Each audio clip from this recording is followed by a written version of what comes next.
देखिए, आज के समय सबसे बड़ी न्यूज़ मेरे हिसाब से ये है कि भारत ने डिसाइड कर लिया है कि इंडस वाटर ट्रीटी के अंडर एक नदी, एक बहुत ही इंपॉर्टेंट नदी का पानी तो हम बिल्कुल डाइवर्ट करेंगे।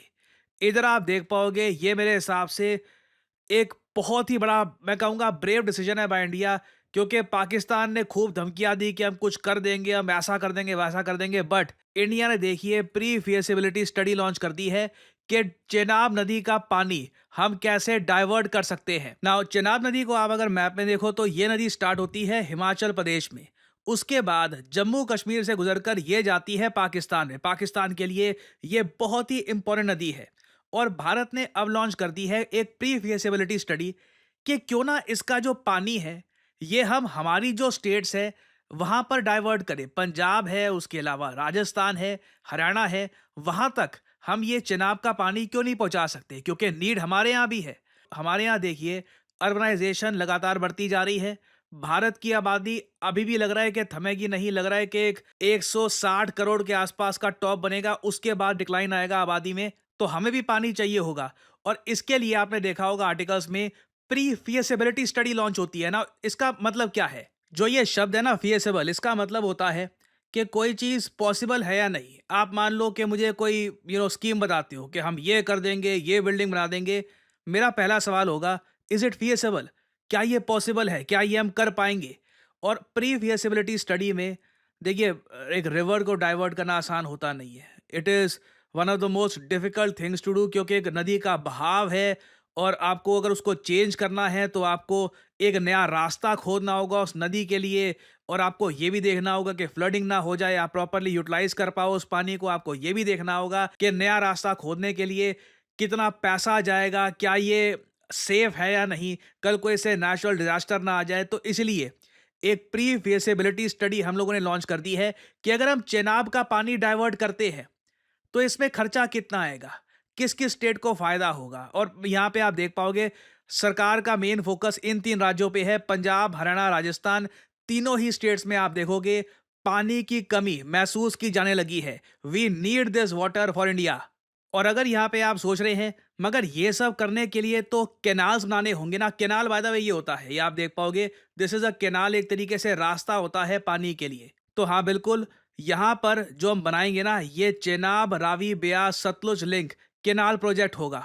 इसको ऑलरेडी फास्ट ट्रैक तरीके से हम आगे बढ़ा रहे हैं। और भारत के कई ऑफिसर्स ये भी कह रहे हैं, इंदस वाटर ट्रीटी जो नेहरू जी के टाइम में साइन करी गई थी, उसमें बंटवारा पानी का कुछ ऐसे हुआ था ना कि 20% पानी मिलेगा भारत को, 80% मिलेगा पाकिस्तान को, जो कहीं से भी सेंसिबल नहीं है। मैं आपको एक बात बताता हूं, देखिए, इंदस वाटर ट्रीटी इतनी अजीब है कि पूरे एशियन कॉन्टिनेंट में ना ऐसी कोई ट्रीटी आपको मिलेगी नहीं। कई देखिए, चाइना से नदी है, फॉर एग्जांपल मीकोंग नदी है, ये चाइना से होकर जाती है साउथ ईस्ट एशियन कंट्रीज पर। चाइना ने कभी कोई ट्रीटी साइन नहीं करी कि देखिए हम अपस्ट्रीम कंट्री है, हमसे पानी नीचे जाएगा तो हम पानी रोकेंगे नहीं, इतना परसेंट इनका, इतना परसेंट हमारा, नहीं। कोई ऐसा करता नहीं है। एशिया में आप कह लीजिए, इंदस वाटर ट्रीटी अकेली ट्रीटी है जहां पर पॉपुलेशन के डिस्प्रोपोर्शनेट पानी बांटा गया। आप ये भी सोचकर देखिए, इंदस वाटर ट्रीटी के अंडर 80% पानी पाकिस्तान को देने की क्या जरूरत है? ये लोग लिटरली काफी बार अपना पानी वेस्ट करते हैं। हमने इनको इतना पानी दे दिया कि कभी इनको प्रॉपर रिजर्वायर्स, वाटर कंजर्वेशन कैसे करें, ये सब सीखने की जरूरत ही नहीं पड़ी। ऐसे ही इनका काम चलता रहा। बट अब इधर आप देख पाओगे, under the Indus water treaty India was allowed up to 20% of the water for the non consumptive purposes and plans to demand permission to use up to 40% of the water in case of renegotiation. तो जो भी रीनिगोशिएशन अभी होगी ना इसको लेकर, Bharat openly 40% यहां पर शेयर डिमांड करेगा। और मुझको वैसे यहां पर यह बोलना पड़ेगा, ये अभी गवर्नमेंट का ऑफिशियल स्टांस है नहीं। ऑफिशियल स्टांस गवर्नमेंट का क्या रहने वाला है ये कुछ समय बाद हमको पता लगेगा। बट ये बात तय है, आने वाले 10 सालों में भारत 5 लाख करोड़ रुपए खर्चेगा वाटर इंफ्रास्ट्रक्चर में। जो हमारी ये स्टेट्स है, देखिए, जो पानी की कमी महसूस हो रही है, पंजाब, हरियाणा, राजस्थान, दिल्ली, गुजरात, उत्तर प्रदेश में, ये रियल है। इसे हमें सॉल्व करना होगा। अगर पाकिस्तान अपना पानी प्रॉपरली मैनेज नहीं कर पा रहा तो इसकी जिम्मेदारी हम पे नहीं है। हम ऐसा नहीं हो सकता कि किसी पुरानी ट्रीटी के अंडर 80% पानी पाकिस्तान को देते रहे। तो हम लोग तो देखिए पानी डाइवर्ट करेंगे, हमारी बढ़ती आबादी है उसको पानी चाहिए। और आई थिंक कहीं ना कहीं दोनों कंट्रीज को ना बैठ कर ये जेन्युइनली सोचना होगा कि पूरे रीजन की तरक्की के लिए कैसे हम पानी ऐसे डिस्ट्रीब्यूट करें कि दोनों पार्टीज खुश हो। क्योंकि एक पुरानी कहावत है, a good deal is such where both the parties are unsatisfied. Now इस पर्टिकुलर केस में ना भारत को अनसेटिस्फाइड होने की जरूरत नहीं है, क्योंकि all the cards are with us. सारी नदियां हमारी धरती से होकर गुजरती है और भारत का प्लान ये है 2025 से 2035 तक। इस पर इन्फो डेटा ने बहुत अच्छा ये इन्फोग्राफिक तैयार किया था कि ये सब कैनाल बनाकर जो यहाँ पे आप देख रहे हैं, ये सब कैनाल्स बनाकर हम इन सभी भारतीय राज्यों की जो पानी की कमी है ये कंप्लीट करने की कोशिश करेंगे, all the way to Gujarat Bhuj. इधर आप देख पाओगे एक जम्मू भुज कैनाल भी आपको दिख जाएगा। तो जो प्लान्स हैं ये बहुत ज्यादा बड़े हैं और टोटल भारत में 50 करोड़ लोगों को इससे बेनिफिट होगा। जो पाकिस्तान का तर्क है ना कि देखिए भारत हमको प्यासा मारना चाहता है, बाय द वे पाकिस्तान ने ऑलरेडी 4 चिट्ठियां लिख दी है भारत को कि जी चेनाब नदी में पानी कम हो रहा है। इनका मीडिया कह रहा है कि चेनाब नदी में पानी इतना कम हो चुका है कि इस बार चावल की खेती पाकिस्तान प्रॉपरली नहीं कर पाएगा। इधर आप देख पाओगे Pakistan ministry of water resources official, इसने पाकिस्तानी मीडिया को यह कहा है कि चेनाब नदी से जो नॉर्मल फ्लो था पानी का ये 27,000 क्यूसेक के आसपास रहता था। अब अचानक बीच में क्या हो गया कि सिंस इंडस वाटर ट्रीटी अब अबेंस में चली गई है, भारत कभी कभी अचानक से बहुत सारा पानी छोड़ देता है, जिससे आराम से चेनाब नदी में पानी 1 लाख क्यूसेक से ऊपर चला गया था कुछ हफ्ते पहले। मगर आज मई महीने के एंड में अगर ये देखे तो ये पानी 5,000 क्यूसेक से भी नीचे जा चुका है और इसका एक बड़ा इंपैक्ट आने वाला है पाकिस्तान की कल्टीवेशन पे। इनके यहाँ कल्टीवेशन होगी नहीं तो जो इनकी भी एक बहुत ज्यादा तेजी से ग्रो होती हुई आबादी है इसको ये पाल नहीं पाएंगे। और इसलिए आपने देखा होगा पाकिस्तान के जो रक्षा मंत्री हैं इन्होंने फिर से ऐसी स्टेटमेंट देनी स्टार्ट कर दी है कि विल डिफीट इंडिया अगेन। जो वाटर वॉर है चेनाब नदी को लेकर अगर ये बहुत ज़्यादा बढ़ जाएगा तो ये कुछ अटैक कर देंगे इंडिया पे, कुछ डैम्स पे अटैक कर देंगे, ऐसी बहुत सारी बातें पाकिस्तान की तरफ से बोली जा रही है। ये जरा आप देख पाओगे, ये वीडियो कुछ सेकंड्स की है, ये देखिएगा। चेनाब में जो है पानी उतना नहीं है जितना पानी होना चाहिए। बर्फ़ें पिघल रही हैं, गर्मी जून का महीना जो है जा रहा है तो पानी जो है इस वक्त जो है नहरों में 16-17 हज़ार क्यूसेक होता है जो नहीं है इस वक्त। तो इसका मतलब है कि आहिस्ता आहिस्ता वो पानी का हथियार जो है इस्तेमाल कर रहे हैं।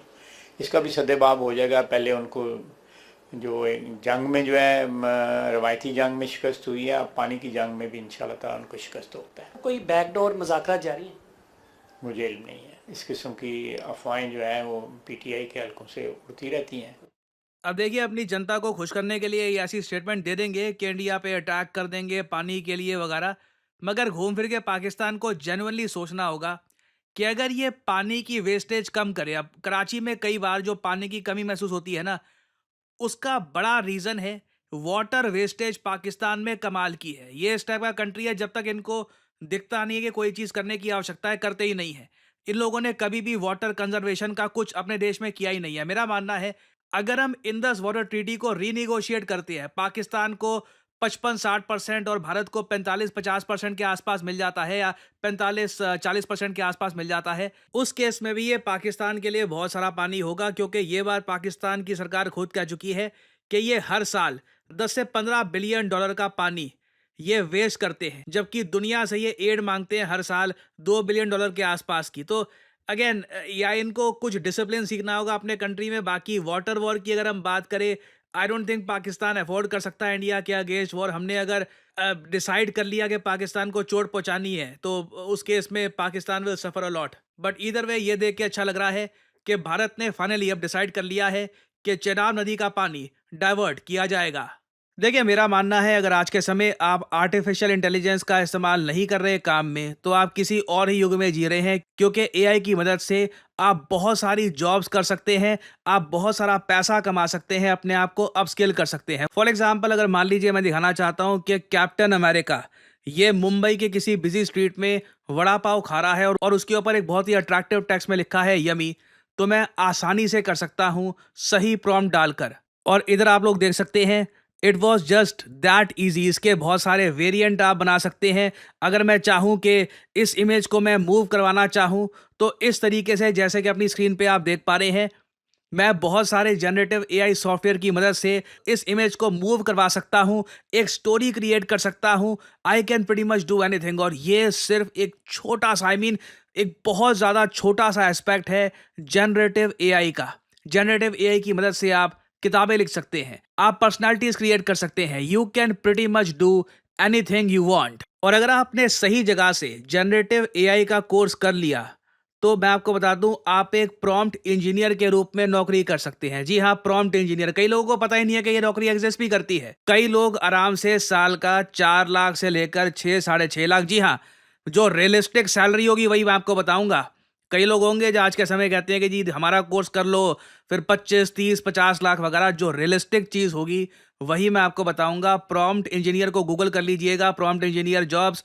आराम से 4 लाख से लेकर साढ़े 6 के आसपास सैलरी होती है उसकी। और डिपेंड करता है आपके एक्सपीरियंस पे। And you can start your career. आप खुद का एआई स्टार्टअप कर सकते हैं, आप कंटेंट क्रिएटर बन सकते हैं। आप लोगों ने मुझको देखा है, मैं कंटेंट क्रिएशन में एआई का कितना इस्तेमाल करता हूं, आप सबको पता है। तो अगर आप जनरेटिव एआई को प्रोफेशनल तरीके से सीखना चाहते हैं, लाइव क्लासेस से, कि जहां पे आपके सामने टीचर हो, आप टीचर से सवाल पूछ पाओ कि जी ये प्रॉम्प्ट ऐसे क्यों डाला है, ये प्रॉम्प्ट में ये चीज़ अगर मैं ऐड करूं तो रिजल्ट ऐसे क्यों आता है, ये सब चीज़ें आप समझना चाहते हैं तो करियर 247 का जनरेटिव एआई कोर्स हमने कर दिया है लॉन्च। आपको सिंपली क्या करना है, वीडियो के कमेंट सेक्शन में जाइए, यहाँ पे आपको लिंक मिल जाएगा, are generative AI for all. Now ध्यान दीजिएगा, इस कोर्स का नाम हमने स्पेसिफिकली रखा है जनरेटिव एआई फॉर ऑल। आप एक बिगिनर हैं, आपकी अभी तक नौकरी लगी नहीं है, आप नौकरी कहीं पर कर रहे हैं, खुद को अपस्किल करना चाहते हैं, कंटेंट क्रिएटर हैं, बेसिकली आप किसी भी स्टडी में आते हैं तो करियर 247 का जो ये जेन एआई फॉर ऑल है, ये आपको काफ़ी हद तक हेल्प करेगा। और इस पूरे प्रोग्राम के एंड में ना, खुद का एआई स्टार्टअप आप कैसे बना सकते हैं उसका प्रोजेक्ट भी साथ ही साथ किया जाएगा। ये सभी टूल्स को यूज कैसे करना है, ChatGPT, Midjourney, DALL E, various type के आज के समय जो जनरेटिव एआई के टूल्स हैं, इनको इस्तेमाल कैसे करना है, ये सब आप सीख पाएंगे करियर 247 पे। आपको सिंपली करना क्या है, यहाँ पे अपना नाम डालिए, अपना ईमेल आईडी, अपना नंबर और ऑब्वियसली डिस्काउंट कोड यहाँ पर डालना PD10, ताकि आपको डिस्काउंटेड रेट पे कोर्स मिल जाए। काफ़ी हैवी डिस्काउंट मिलता है by using the code PD10। जो प्राइस है काफ़ी कम हो जाता है, नहीं तो अनफॉर्चुनेटली आपको हो सकता है कि ज़रा प्राइस पे करना पड़े अगर आप कोड यूज़ नहीं करते। सो एक गोल्डन अपॉर्चुनिटी आपके सामने। जनरेटिव एआई के वैसे कोर्सेज दुनिया भर में अवेलेबल हैं, बट ऐसा कोर्स जहाँ पे आपको लाइव क्लासेस मिलती हैं, आपको प्रोजेक्ट्स करवाए जाते हैं, आपको सर्टिफिकेशन मिलता है बाय NASSCOM, ये बहुत ज़्यादा रेयर है। So if you want to enrol, start your journey in generative AI. Thanks for listening, and as I always say, may the gods watch over you.